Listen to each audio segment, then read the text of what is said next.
இப்போ ஒரு நிமிஷம் கற்பனை பண்ணி பாருங்களேன்.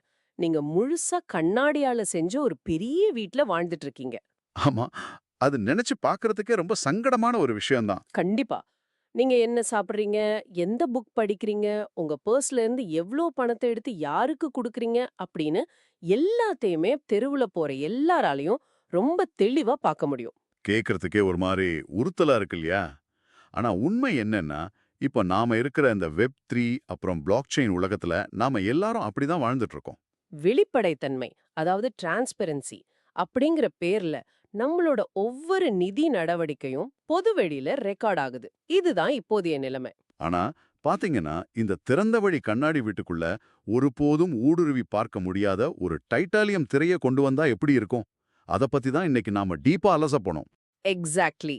சமீப காலமா ட்விட்டர்ல, அதாவது எக்ஸ் தளத்துல ரொம்ப வைரலா பரவிக்கிட்டு இருக்கிற அனுபிஸ் சூப்பர்மேன் அப்படிங்கிற ஒரு புகைப்படம், அப்புறம் உலகின் முதல் தனியுரிமை பிளாக் செயினான அனுபிஸ் செயின் வெளியீடு பத்தின அறிவிப்புகள், இதெல்லாம் தான் அந்த டைட்டானியம் திரைய பிரதிநிதித்துவப்படுத்துது. கரெக்ட். இது ஒரு சாதாரண டெக் அப்டேட் கிடையாது. இந்த ஆழமான தேடலுக்கு நாம பல ஆதாரங்கள ஒண்ணா சேர்த்து பார்க்க போறோம். ஆமா.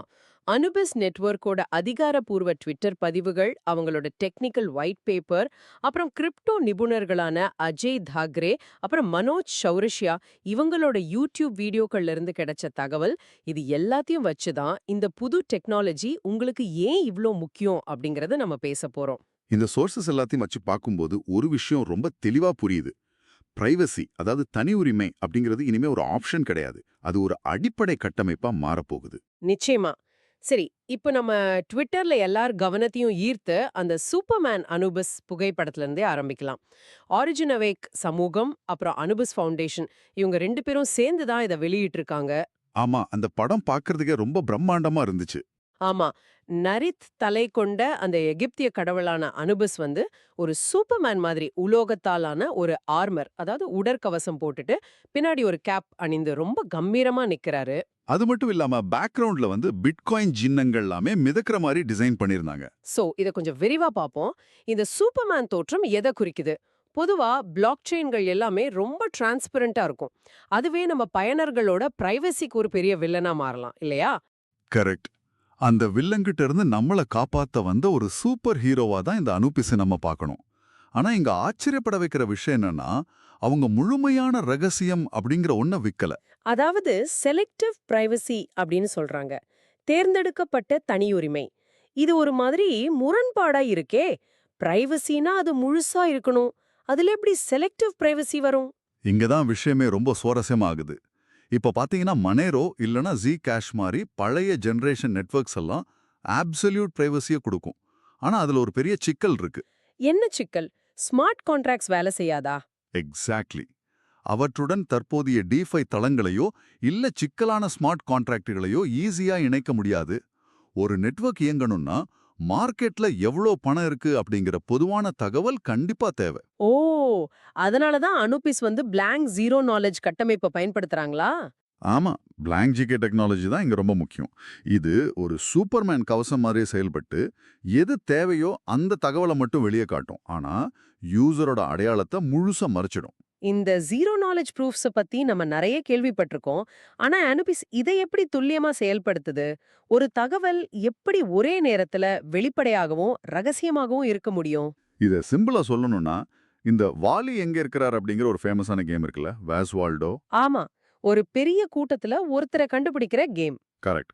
இப்போ ஒரு பெரிய புத்தக பக்கத்துல ஆயிரக்கணக்கான ஆட்களுக்கு நடுவுல வாலி இருக்காரு. நான் வாலிய கண்டுபிடிச்சிட்டேன் அப்படின்னு உங்ககிட்ட நான் நிரூபிக்கணும். ஆனா, அவர் அந்த பேஜ்ல எங்க இருக்கிறாருன்னு உங்களுக்கு காட்டக்கூடாது. இது எப்படி சாத்தியம்? கொஞ்சம் கஷ்டம்தான். எப்படி பண்ணலாம்? நான் ஒரு பெரிய கருப்பு நிற அட்டைய எடுத்து அதுல ஒரு சின்ன ஓட்ட போடுறேன். அந்த அட்டைய புத்தகத்து மேல வச்சு வாலியோட முகத்தை மட்டும் அந்த துளை வழியா உங்களுக்கு காட்டுறேன். ஓ! சூப்பர்! இப்போ எனக்கு வாலி கிடைச்சிட்டாருன்னு தெரியும். ஆனா அவர் பேஜ்ல எந்த இடத்துல இருக்காருன்னு தெரியாது. எக்ஸாக்ட்லி. இதுதான் ஜீரோ நாலேஜ் ப்ரூஃப். அனுபிஸ் நெட்வொர்க்ல நீங்க ஒரு டிரான்சாக்ஷன் பண்ணும்போது அந்த பரிவர்த்தனை சரியா நடந்திருக்கு அப்படிங்கிறதையும் அதுக்கான பணம் உங்ககிட்ட இருக்கு அப்படிங்கிறதையும் நெட்வொர்க் கணித ரீதியா நிரூபிக்கும்.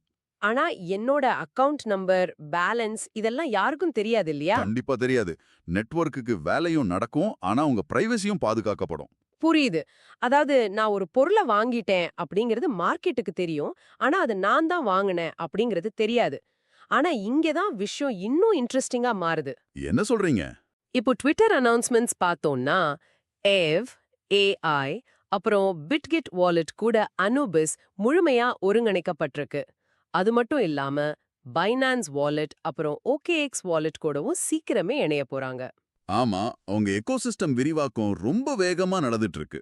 எனக்கு என்ன டவுட்னா, பிரைவசிக்காக உருவாக்கப்பட்ட ஒரு பிளாக் செயின் ஏன் இத்தனை வெளிப்படையான பெரிய வாலெட்ஸ் கூட இணையணும்? பைனான்ஸ் மாதிரி வாலெட்ஸ்ல நம்ம கேவைசி எல்லாம் பண்ணிருப்போம். இது அவங்களோட பிரைவசி நோக்கத்துக்கே முரணா அமையாதா? இது பார்க்கறதுக்கு முரணா தெரியலாம். ஆனா இத ஒரு பரந்த கண்ணோட்டத்துல இணைச்சு பார்த்தாதான் இது எப்படி ஒரு கணித ரீதியான முழுமையான பாதுகாப்பு, அதாவது மேத்தமேட்டிக்கல் அப்சல்யூட் டிஃபென்ஸ் உருவாக்குதுன்னு புரியும். கணித ரீதியான பாதுகாப்புனா என்ன? ஒரு நெட்வொர்க் நிலைச்சு நிக்கணும்னா அங்க பணப்புழக்கம், அதாவது லிக்விடிட்டி ரொம்ப முக்கியம். மக்கள் பயன்படுத்தாம ஒரு நெட்வொர்க் மட்டும் தனிச்சு இருந்தா அது சீக்கிரம் அழிஞ்சிடும். இவிஎம் கூட முழுமையா பொருந்தி போறதுனால தற்போதைய வெப்3 உலகத்துல அனுப்பிசால ஈஸியா கனெக்ட் பண்ண முடியுது. அப்போ இந்த பெரிய வாலெட்ஸ் எல்லாம் சும்மா ஒரு என்ட்ரி பாயிண்ட் மாதிரி தானா? எக்ஸாக்ட்லி. நீங்க உள்ள வரும்போது பைனான்ஸ் வழியா வரீங்கன்னு தெரியும். ஆனா உள்ள வந்து லெவல் 0 அப்படிங்கிற பப்ளிக் ஸ்டேட்ல டிரான்சாக்ட் பண்ண போறீங்களா, இல்ல லெவல் 0x70 அப்படிங்கிற பிரைவேட் ஸ்டேட்ல பண்ண போறீங்களான்னு நீங்க தான் முடிவு பண்ணணும். ஓ, அதுக்கு பேர் தான் ஸ்டேட் டுவாலிட்டி அப்படிங்கறதா? பொது அடுக்கு அப்புறம் ரகசிய அடுக்கு. கரெக்ட். நீங்க பிரைவேட் ஸ்டேட்ட சூஸ் பண்ணிட்டா, நீங்க என்ன செஞ்சீங்க, யாருக்கு பணம் அனுப்புனீங்கன்ற எந்த டேட்டாவும் அந்த வாலெட்டுக்கு போகாது. அது மட்டும் இல்லாம இப்ப $160 மில்லியன் லிக்விடிட்டி அனுப்பீஸ் மெயின் நெட்டுக்கு மாத்திருக்காங்க. வாவ்! $160 மில்லியன்! பெரிய அமௌண்ட் ஆச்சே! ஆமா, மொத்தம் $400 மில்லியன் மதிப்பிலான டியூவல் செயின் ஃபியூஷன் உருவாக்கியிருக்காங்க. அவங்களோட சொந்த டெக்ஸான ராக்கெட் ஸ்வாப் இப்போ ஆன்லைன்ல வந்தாச்சு. இந்த 400 மில்லியன் லிக்விடிட்டிய வச்சு தான் அவங்க கணித ரீதியான முழுமையான பாதுகாப்புன்னு சொல்றாங்களா? கரெக்ட். ஒரு சின்ன ரூம்ல 2 பேர் இருந்தா என்ன நடக்குதுன்னு ஈஸியா தெரிஞ்சுக்கலாம். ஆனா ஒரு பெரிய கடல்ல நீங்க ஒரு சொட்டு தண்ணிய ஊதுனா கண்டுபிடிக்க முடியுமா? கண்டிப்பா முடியாது. அது அப்படியே கலந்துடும். அதே மாதிரி தான் இந்த $400 மில்லியன் லிக்விடிட்டிக்கு நடுல ஆயிரக்கணக்கான பரிவர்த்தனைகள் நடக்கும்போது உங்களோட தனிப்பட்ட டிரான்சாக்ஷன் ஈஸியா மறைஞ்சிரும். சோ பெரிய வாலெட்ஸ் கூட இணைறது பிரைவசிய உடைக்கல, மாறா பிரைவசிய வலுப்படுத்துது. சூப்பர். எனக்கு ரொம்ப தெளிவா புரியுது. இந்த லிக்விடிட்டி பத்தி பேசும்போது மனோஜ் சௌரஷ்யா அவரோட யூடியூப் வீடியோல சொன்ன டோக்கனாமிக்ஸ் தான் ஞாபகத்துக்கு வருது. இது பார்க்கறதுக்கு ஒரு பீட்சாவ முடிவில்லாம சிறு சிறு துண்டுகளா வெட்டுற மாதிரி ரொம்ப குழப்பமா இருக்கு. டோக்கனாமிக்ஸ் கொஞ்சம் காம்ப்ளெக்ஸ் தான். ஏன்னா அவங்க லாங் டேர்ம் சஸ்டைனபிலிட்டி பார்க்கறாங்க. ஆமா, அதான் மனோஜ் வீடியோல ஒரு கால்குலேஷன் காட்டியிருந்தாரு. மொத்தம் 12.8 மில்லியன் ஜிஎல்ஜிஎன்எஸ் டோக்கன்ஸ் ஏர்டிராப் மூலியமா இலவசமா கொடுத்திருக்காங்க. அதுவும் எப்படி? 8 மில்லியன், அப்புறம் 3 மில்லியன், அப்புறம் 1.8 மில்லியன் அப்படின்னு வேற வேற கட்டங்கள்ல. ஆமா, குறைஞ்சுகிட்டே வருது பாத்தீங்களா? அதான் என் டவுட். 10,000 டாய், அதாவது $10,000 முதலீடு செஞ்ச ஒருத்தருக்கு வெறும் 5.26 டோக்கன்ஸ் தான் கிடைச்சிருக்கான். $10,000க்கு வெறும் 5 காயின் தானா? ஏன் இவ்ளோ சிக்கலான, கம்மியான ஒரு விநியோக முறை? இது ஒரு இனிஷியல் லிக்விடிட்டி ஆஃபரிங், அதாவது ஐஎல்ஓ. அவேக்கன் ஐஎல்ஓ மூலியமா $220 மில்லியன் திரட்ட இலக்கு வச்சிருக்காங்க.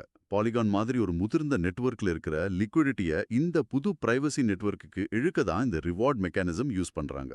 ஆனா ஆரம்பத்துல வரவங்களுக்கு ரொம்ப கம்மியா கிடைக்குதே, அது ஏன்? ஒரு புது நெட்வொர்க் ஆரம்பிக்கும் போது கோடிக்கணக்கான டோக்கன்ஸ் அள்ளி கொடுத்தா சப்ளை அதிகமாகி இன்ஃப்ளேஷன் வந்துரும். அப்புறம் காயின் வேல்யூ 0 ஆயிடும். ஆனா இவங்க சப்ளை இன்னும் கண்ட்ரோல்ல வச்சிருக்காங்க. ஓ, கிலோ கணக்குல சர்க்கரை கொடுக்காம ஒரு சின்ன வைரக்கல்ல கொடுக்கற மாதிரி. கரெக்டா சொன்னீங்க.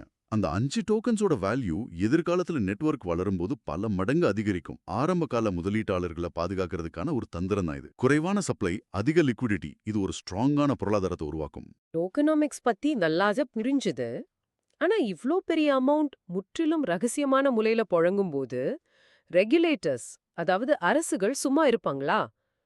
இப்போ ஹாங்காங்ல அனுபிஸ் சந்திச்ச சவால் பத்தி ட்விட்டர்ல சில விஷயங்கள் பார்த்தேன். ஆமா, அது ரொம்ப முக்கியமான ஒரு டாபிக். ஒரு புது பிரைவசி டெக்னாலஜி வரும்போது அரசுகள் கிட்டேந்து எதிர்ப்பு வர்றது சகஜம்தான்.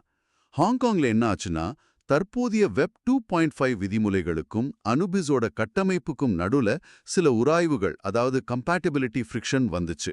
அதாவது அரசு அனுபிஸ் நெட்வொர்க்க ரொம்ப ராடிக்கல், அதாவது தீவிரமானதுன்னு சொல்லிட்டாங்களா? ஆமா. ஏன்னா அரசுகளுக்கு யார் பணம் அனுப்புறாங்க, பாஸ்போர்ட் என்ன, முகவரி என்ன அப்படின்னு பழைய பாணியில டேட்டா வேணும். ஆனா அனுபிஸ் ஜீரோ நாலேஜ் கேவைசி அப்படிங்கிற ஒரு கட்டமைப்பை முன்வைக்கிறாங்க.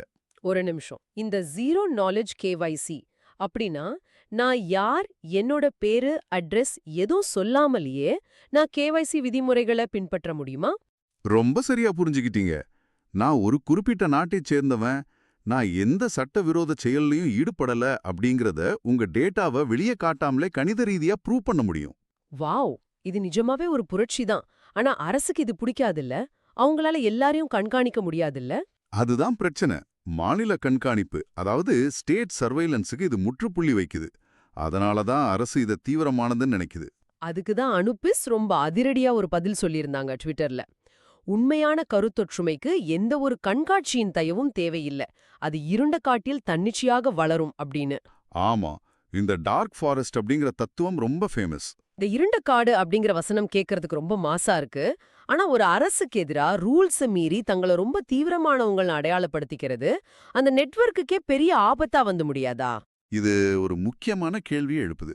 அவங்க சத்தத்துக்கு புறம்பா செயல்படல, அவங்க டிஜிட்டல் சிட்டாடல், அதாவது ஒரு டிஜிட்டல் கோட்டை அப்படிங்கிற தத்துவத்தை தான் உருவாக்குறாங்க. டிஜிட்டல் கோட்டையா? அப்படின்னா உங்க ரெகுலேட்டர்ஸ் கூட சண்டை போடலையா? இல்லவே இல்ல. அவங்க யூசர் டேட்டாவை பாதுகாக்கிற அதே நேரத்துல ஜிகேஒய்சி மூலமா தேவையான கம்ப்ளையன்ஸ், அதாவது இணக்கத்தையும் கொடுக்கறாங்க. இது அரசுக்கு எதிரான விஷயம் கிடையாது, தனிநபருக்கு அதிகாரம் கொடுக்கிற ஒரு விஷயம். ஓ, அதுக்கு உதாரணம் தான் அந்த ஏப்ரல் 20ஆம் தேதி ஹாங்காங்ல நடக்கிற பெரிய ஈவெண்டா? எக்ஸாக்ட்லி. ஏப்ரல் 20 லான்குவாய் ஃபேங்ல எட்டர்னல் நைட் அப்படிங்கிற ஒரு பிரம்மாண்டமான ஈவெண்ட் நடத்துறாங்க. அதுல கூகுள் கிளவுட் மாதிரி மிகப்பெரிய பார்ட்னர்ஸ் எல்லாம் சேர்ந்திருக்காங்க. கூகுள் கிளவுட் மாதிரி நிறுவனங்கள் சப்போர்ட் பண்றாங்கன்னா கண்டிப்பா அந்த சட்டவிரோதமான விஷயமா இருக்க வாய்ப்பே இல்ல. கரெக்ட். இதுதான் எதிர்காலம் அப்படிங்கறத பெரிய டெக் நிறுவனங்கள் புரிஞ்சுக்கிட்டாங்க. சூப்பர். இப்போ நாம இந்த சோர்சஸ் எல்லாத்தையும் வச்சு பார்க்கும்போது ஒரு விஷயம் ரொம்ப தெளிவா தெரியுது. அந்த சூப்பர்மேன் தோற்றம் வெறும் விளம்பரம் அல்ல. கண்டிப்பா இல்ல. அது ஒரு பெரிய மார்க்கெட் ஷிஃப்ட். ஆமா, 400 மில்லியன் லிக்விடிட்டியோட பிட்கெட் ஃபைனான்ஸ் மாதிரி பெரிய வாலெட்ஸ்ல இணைந்து தனது செலக்டிவ் பிரைவசி மூலமா வெப்3 உலகத்துல ஒரு புது சகாப்தத்தை உருவாக்கியிருக்காங்க. ஆமா, இனிமே டேட்டாவை பாதுகாக்கிறது யூசரோட கையில தான் இருக்கு அப்படிங்கறது இவங்க ப்ரூவ் பண்ணிருக்காங்க. ரொம்ப சரியா சொன்னீங்க. ஆரம்பத்துல அந்த கண்ணாடி வீடு பத்தி பேசணும்ல, இப்போ விவாதத்தை முடிக்கிறப்போ இந்த சோர்சஸ் அடிப்படையில உங்களுக்காக ஒரு கேள்வியை நான் முன்வைக்கிறேன். சொல்லுங்க. அனுப்ப சொல்ற மாதிரி பிரைவசி அப்படிங்கிறது நம்மளோட அடிப்படை உரிமையா மாறினா, எதிர்காலத்துல நம்மளோட தகவல்களை டிரான்ஸ்பரண்டா, அதாவது வெளிப்படையா வச்சுக்க நாம தனியா பணம் கட்ட வேண்டிய நிலைமை வருமா? ரொம்ப ஆழமான கேள்வி இது. ஆமா. நீங்க கொஞ்சம் யோசிச்சு பாருங்களேன். இன்னைக்கு பிரைவசிய பாதுகாக்க நம்ம போராகிறோம். ஆனா நாளைக்கு பிரைவசி அப்படிங்கிறது ரொம்ப நார்மலான, டீஃபால்ட்டான ஒன்னாகும்.